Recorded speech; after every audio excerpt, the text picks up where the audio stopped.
Sa ibang balita na tayo mga kabrigada, itinanggi ni House Deputy Speaker Las Piñas Representative Camille Villar ang alegasyon ng vote buying at anumang election-related offense na iniuugnay sa kanya.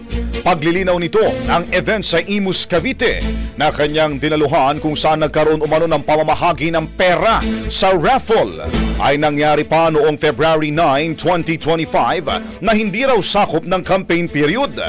Kumpiyansa ang mambabatas na wala siyang ginagawang paglabag at naniniwala siyang malilinis ng Commission on Elections ang pangalan niya mula sa mga maling paratang laban sa kanya. Bukod dito, nagpasalamat din siya sa mga nagtitiwala at sumusuporta. Sa ngayon, sinabi ni Villar na hinihintay pa niya ang show cause order na inihain ng COMELEC. Brigada Balita Nationwide. Ang bahaging ito ay hatid sa atin ng Maxan Mangosteen Santon Coffee. Max Healthy, Max Sarap.